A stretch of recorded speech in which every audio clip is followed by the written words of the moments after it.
Devemos ser claros que quando se trata de átomos, a linguagem só pode ser usada como poesia. É com essa frase de Niels Bohr que iniciamos o vídeo de hoje, falando da matéria como onda. Meu nome é Pedro, e nesse vídeo nós iremos falar sobre a natureza ondulatória da matéria, da mesma forma descomplicada. Vamos lá? Para começarmos o vídeo de seminário de hoje, precisamos relembrar um conceito de um vídeo anterior. O conceito de onda. O que seria onda? Ondas são perturbações que se deslocam no espaço, transportando exclusivamente energia, de um ponto a outro, sem realizar, por meio dela, o transporte de matéria. Então, vamos falar o que são ondas de matéria.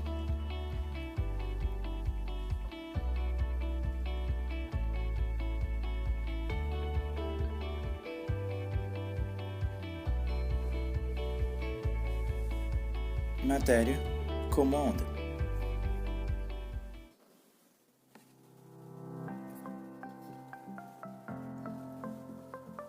Toda matéria apresenta um comprimento de onda associado à sua quantidade de movimento. Dessa forma, o que são ondas de matéria? De 1892 a 1987, um físico francês desenvolveu o conceito de ondas de matéria. Seu nome é Louis de Broglie. Ele foi o responsável por gerar grandes contribuições para a área da mecânica quântica. Em 1924, de Broglie postulou em sua tese de doutorado que deveria existir uma dualidade entre matéria e onda, assim como é para o caso da luz, que pode comportar-se tanto como onda como partícula. Por meio de seus cálculos, ele foi capaz de calcular o comprimento da onda das partículas, uma grandeza que até então era atribuída somente às ondas. A relação de Broglie afirma que o comprimento da onda, lambda, de um corpo é dado pela razão da constante de Planck, 6,62 vezes 10 a menos 34, pela quantidade do movimento p desse corpo.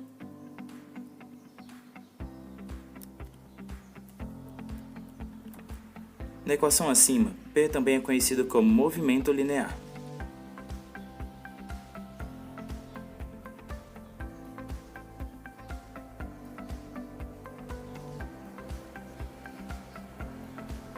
E ele pode ser calculado pelo produto da massa, em quilogramas de um corpo, pela velocidade em metros por segundo. Dessa forma, a relação de Broglie passa a ser escrita como lambda igual a h sobre mv.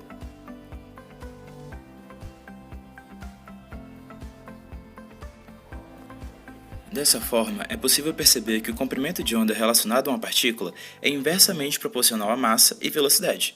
Ou seja, quanto maiores forem essas grandezas, menores serão os comprimentos de onda. Dessa forma, fazer a detecção dessas ondas de matéria é muito complicado. A massa do corpo envolvido deve ser pequena, similar às partículas subatômicas, e suas velocidades devem ser baixas.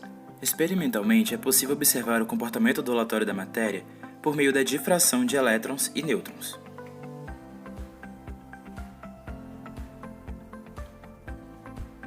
Quando essas partículas deslocam-se em baixas velocidades e atravessam a região entre dois ou mais átomos, cuja distância seja comparável ao seu comprimento de onda, elas sofrem difração, um fenômeno essencialmente ondulatório.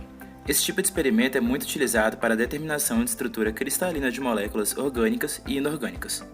Dessa forma, por que surgem as ondas de matéria? Diferentemente daquilo que sabemos pela física clássica, no domínio quântico das partículas muito pequenas, as leis da física são diferentes. Não existe posição definida, assim como velocidade ou trajetória.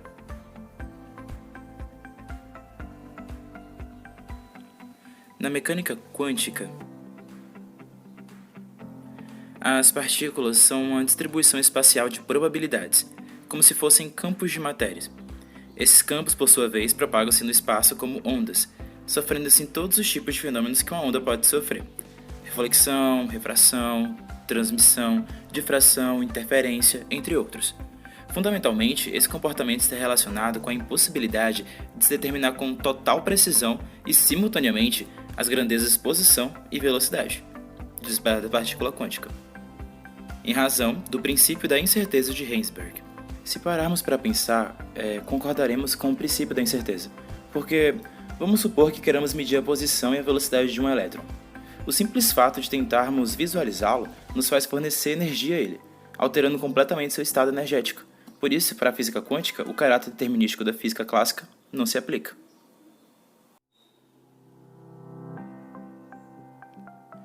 Temos de admitir que a mecânica quântica assusta, e realmente assusta. Acontece que o que a teoria sugere sobre a natureza da realidade é totalmente diferente das observações cotidianas que fazemos. Enquanto, por exemplo, todos aceitamos com facilidade a afirmação de que ninguém pode estar em dois lugares ao mesmo tempo, a mecânica quântica diz, por exemplo, que uma partícula elementar pode estar em todos os lugares possíveis ao mesmo tempo. Colocando isso para o cotidiano, é como se duas pessoas a mesma pessoa pudesse existir em dois lugares ao mesmo tempo. Isso nem é a coisa mais louca. Vamos abordar agora então o conceito histórico da mecânica quântica. Comecemos, pois, do princípio, para ajudar a clarear as ideias.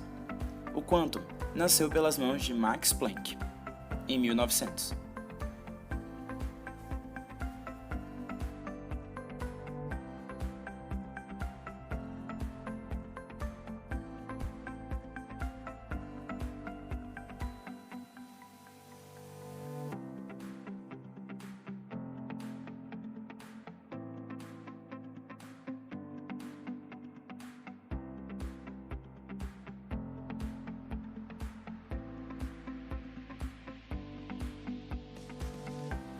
Quando o físico alemão percebeu que certos fenômenos podiam ser descritos por uma equação, se ela tratasse a energia como um conjunto de pacotes, com quantidades limitadas e indivisíveis.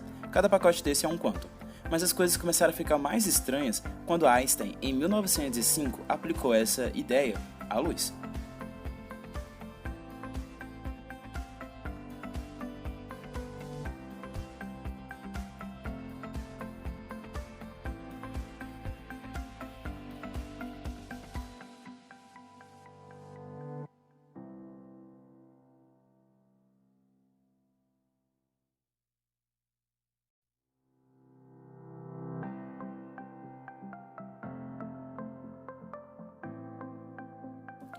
Mostrando que ela não era só uma onda, mas também podia ser uma partícula. E foi aí que tudo fugiu do controle. Quando experimentos mostraram que o comportamento da luz como onda ou como partícula era definido não pelo que ela era de fato, mas pelo que se fizesse com ela. Falemos então do clássico experimento da dupla fenda feita pela primeira vez por Thomas Young. Se você coloca uma lanterna à frente de um anteparo com duas fendas e observa o padrão que se forma na parede, vê que surgem franjas iluminadas e escuras. Isso acontece porque as duas fendas agem como duas passagens de luz, e as ondas luminosas de cada fenda agem como duas passagens de luz. Assim, cada faixa de luz interfere a outra, por vezes amplificando-as e em outras vezes cancelando-as. Agora imagine que colocamos cada fenda um detector para determinar se a partícula de luz passou por ali. Estamos, em essência, obrigando que cada quanto de luz, fóton no caso, age como partícula e não como onda. Aí o padrão de franjas dá lugar à mancha consistente de luz. O próprio Feynman, falando desse experimento, diz que é impossível de explicá-lo de qualquer modo clássico, e ele tem em si o coração da mecânica quântica. Esse coração é que, nas menores escalas, tudo é probabilístico. A realidade é fluida, composta por muitas alternativas sobrepostas, até que um experimento a sorteia aleatoriamente. O probabilismo de Feynman nos diz que só é possível prever que possibilidade um dado desfecho tende a ocorrer. Não por acaso, um dos grandes pioneiros da mecânica quântica, o austríaco Erwin Schrödinger, sugeriu em 1952 que uma das possíveis interpretações desse mistério é imaginar que há incontáveis realidades paralelas, ou universos paralelos, manifestando cada uma das possíveis histórias de cada partícula que existe. Por exemplo, levando para o nosso cotidiano. Hoje de manhã, há uma realidade em que você acordou cedo, enquanto há outra realidade que você não acordou cedo. Há uma realidade também que nem sequer levantou da cama. Há uma realidade em que você está morto. Era a ideia do multiverso nascendo das menores escalas do cosmos. Tudo isso é tão contraintuitivo que seria muito mais fácil descartar, mas o fato é que essa descrição maluca da realidade é o que nos permite interpretá-la com absurda precisão. A mecânica quântica, com todas as suas incertezas, pariu a mais completa descrição do mundo já pelo ser humano. Schrödinger criou um experimento para tentar explicar a ideia do multiverso. O experimento consistia em colocar um gato dentro de uma caixa e fechá-lo lá dentro. Junto ao gato, dentro da caixa, é colocado um frasco contendo um gás venenoso, um elemento radioativo emissor de partículas alfa e um dispositivo composto de um martelo e um detector de radiação. Se o detector registrar a presença de pelo menos uma partícula alfa, o martelo é acionado e quebra o frasco, liberando o gás venenoso e, consequentemente, matando o gato. Mas vamos considerar que a fonte radioativa possa liberar partículas alfa dentro de um intervalo de tempo determinado, e que também possa não liberar essas partículas nesse tempo. Existe então 50% de chance de que o elemento libere a partícula e 50% de que não libere. Se ele não liberar a partícula, o gato não morre, mas se o veneno é liberado, o resultado do gato será gato morto. Então podemos dizer que tem 50% de chance para o gato tanto vivo quanto morto. Mas se não abrirmos a caixa para olhar dentro, não poderemos ter certeza se o gato está vivo ou não. A única forma de ter certeza é se abrirmos a caixa, mas aí é que vem o mais estranho. Para a mecânica quântica, o gato pode estar vivo e morto. Ele pode estar nos dois estados. Mas como? Pelo formalismo quântico, a matéria também tem natureza ondulatória e pode ser representada por uma função de onda. O gato morto é representado por uma função de onda e o gato vivo é representado por outra função. O fato do gato estar vivo e morto indica que houve uma superposição dessas duas funções de onda, que indicam os dois estados possíveis. Você pode estar pensando, por que não abrimos a caixa logo e vemos? A resposta vem do princípio da incerteza de Heisenberg, que estabelece que não é possível fazer uma medida sem interferir nos resultados dessa própria medida. Esse experimento foi conhecido como o gato de Schrödinger. Quando se menciona a incerteza, o princípio da incerteza de Werner Heisenberg diz que é impossível determinar com precisão a posição e a velocidade de uma partícula, porque no exato momento em que formos analisá-la, estaremos modificando-a, tirando de fato sua posição e sua velocidade. Por esse motivo, não é possível determinar essas medidas com precisão.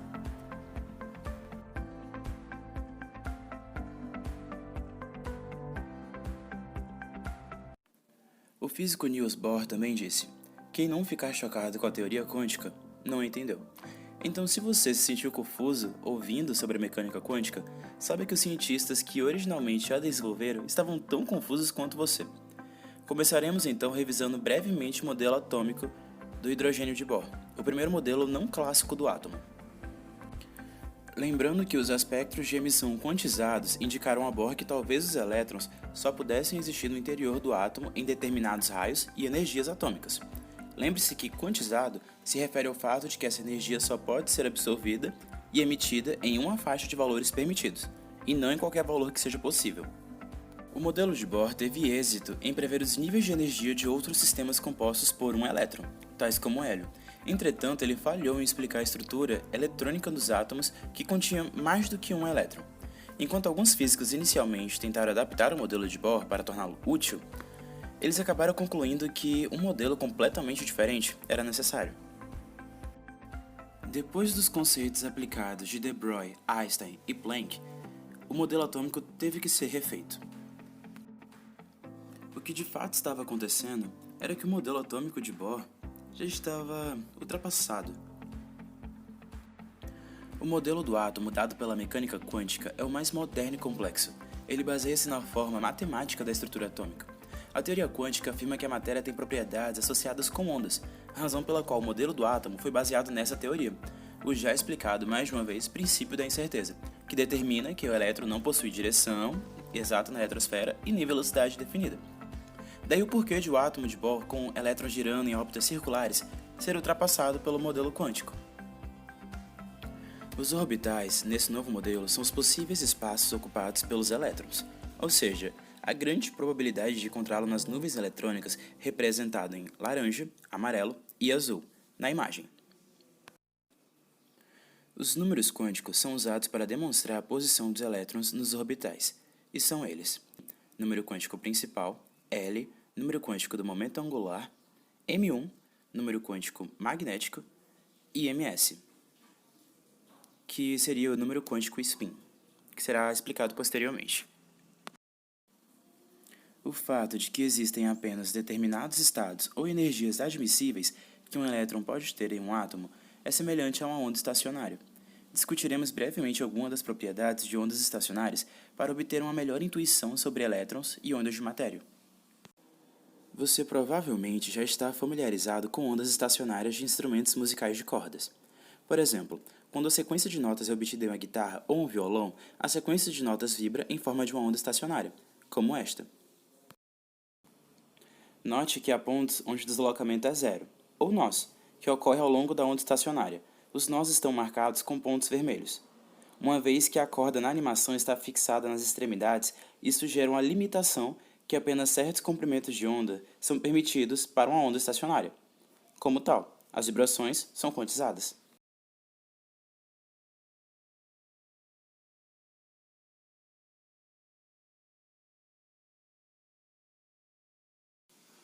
Talvez você esteja se perguntando, como as ondas estacionárias estão relacionadas aos elétrons em um átomo? Em um nível muito simples, podemos pensar em elétrons como ondas estacionárias de matéria que têm certas energias permitidas. Schrödinger formulou um modelo de átomo que considerava que os elétrons poderiam ser tratados como ondas de matéria. Como não vamos tratar de matemática agora, a forma básica da equação de onda de Schrödinger é a seguinte. Psi é chamado de função de onda, enquanto que esse H com circunflexo é chamado de operador de Hamilton. E E é a energia de ligação do elétron. Resolvendo a equação de Schrödinger, obtemos várias funções de ondas como solução, como uma com um valor permitido para E. Interpretar exatamente o que as funções de onda nos diz é um pouco complicado, devido àquele mesmo princípio de Heisenberg. Geralmente, os cientistas aceitam que podemos apenas saber aproximadamente a localização de um elétron. As funções de onda que foram deduzidas pela equação de Schrödinger para um átomo específico são também chamadas de orbitais atômicos. Químicos definem o orbital atômico como a região de um átomo no qual a probabilidade de se encontrar um elétron é 90% do tempo. O valor da função de onda psi em um dado ponto no espaço XYZ é proporcional à amplitude da onda elétron, matéria naquele ponto. No entanto, muitas funções de onda são complexas, contendo I, que é igual a raiz quadrada de menos 1, e a amplitude de ondas de matéria, que não possui significado físico. Felizmente, o quadrado da função de onda, psi ao quadrado, é um pouco mais útil. Isso ocorre porque o quadrado de uma função de onda é proporcional à probabilidade de encontrar um elétron em um determinado volume do espaço, dentro de um átomo. A função psi ao quadrado é muitas vezes chamada de probabilidade de densidade. A densidade de probabilidade para um elétron pode ser visualizada em uma variedade de formas. Por exemplo, psi ao quadrado pode ser representado por um gráfico, no qual a variação de densidade da cor é usada para mostrar as probabilidades relativas de se encontrar um elétron em uma dada região do espaço. Quanto maior a probabilidade de se encontrar um elétron em um determinado volume, maior a densidade da cor naquela região. A imagem desenhada agora mostra as distribuições de probabilidades para os orbitais esféricos 1s, 2s e 3s. Note que os orbitais 2s e 3s contêm nós, regiões, nas quais um elétron possui uma probabilidade de 0% de ser encontrado. A existência de nós é análoga às ondas estacionárias discutidas previamente. As cores alternadas nos orbitais 2s e 3s representam regiões dos orbitais com diferentes fases, o que é uma importante consideração em ligações químicas. Lembrando que os nós são a parte de encontro das cores alternadas. Agora, falando um pouco em questão da geometria dos orbitais atômicos, até examinado orbitais s, que são esféricos. Como tal, a distância do núcleo, r, é o principal fator que afeta a distribuição de probabilidade de um elétron. No entanto, para outros tipos de orbitais, tais como os orbitais p, d e f, a posição angular do elétron em relação ao núcleo também se torna um fator de probabilidade de densidade. Isso leva a formas de orbitais mais interessantes, tais como esses outros. Os orbitais p têm a forma de halteres, que são orientados ao longo do eixo x, y ou z. Os orbitais d podem ser descritos como tendo a forma de um trevo de 4 orientações possíveis, com exceção do d0, que parece o P com a rosquinha no meio. Já o orbital F não vale nem a pena perder tempo sendo descrito. O último fenômeno quântico que discutiremos é o da rotação do elétron. Em 1922, dois físicos alemães formularam a hipótese de que os elétrons se comportavam como barras magnéticas minúsculas, cada um com um polo norte e sul. Para testar essa teoria, eles dispararam um feixe de átomos de prata entre os polos de um ímã permanente com um polo norte mais forte do que um polo sul. De acordo com a física clássica, a orientação de um dipolo em um campo magnético externo deve determinar a direção em que um feixe é desviado, uma vez que uma barra de ímã pode ter uma gama de orientações em relação ao campo magnético externo. Eles esperariam ver átomos serem desviados por quantidades diferentes para uma dada distribuição espalhada. Em vez disso, eles observaram que os átomos foram divididos de forma clara entre os polos norte e sul. Esses resultados experimentais revelaram que, ao contrário de barra de ímãs comuns, os elétrons poderiam exibir somente duas orientações possíveis, a favor do campo magnético ou contra ele. Este fenômeno no qual elétrons podem existir em apenas um dos dois estados magnéticos possíveis não poderia ser explicado usando a física clássica. Os cientistas se referem a essa propriedade do elétron como rotação do elétron. Qualquer determinado elétron apresenta spin para cima ou spin para baixo. Às vezes representamos o spin do elétron desenhando os elétrons com setas apontadas para cima ou apontadas para baixo. Uma consequência do spin do elétron é que um máximo de dois elétrons podem ocupar qualquer orbital, e os dois elétrons ocupando o mesmo orbital possuem spins opostos. Isso também é chamado de o princípio de exclusão de Pauli. Fazendo um resumo rápido do que vimos hoje. Louis de Broglie propôs que todas as partículas poderiam ser tratadas como ondas com um comprimento de onda lambda, dado pela seguinte equação. Erwin Schrödinger propôs o modelo da mecânica quântica para átomo que trata os elétrons como ondas. A equação de Schrödinger pode ser resolvida para produzir uma série de funções de onda, cada uma delas associada a uma energia de ligação do elétron. O quadrado da função de onda representa a probabilidade de se encontrar um elétron em uma determinada região dentro do átomo. Um orbital atômico é definido como a região de um átomo que possui a localização mais provável do elétron em 90% do tempo. O princípio da incerteza de Heisenberg afirma que não podemos saber, ambos, a energia e a posição de um elétron. Portanto, à medida que aprendemos mais sobre a posição do elétron, sabemos menos sobre sua energia e vice-versa. Elétrons têm uma propriedade intrínseca chamada de rotação, e um elétron pode ter dois valores possíveis de rotação, rotação para cima ou rotação para baixo. E por fim, dois elétrons quaisquer ocupando o mesmo orbital devem possuir spins opostos.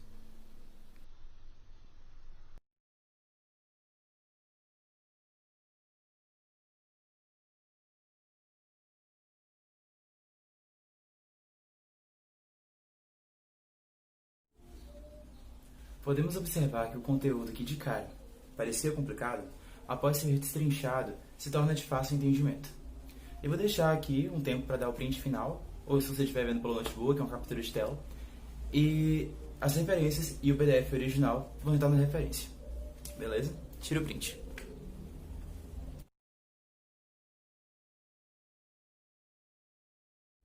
Obrigado por assistirem, e esse foi o Matéria como Onda.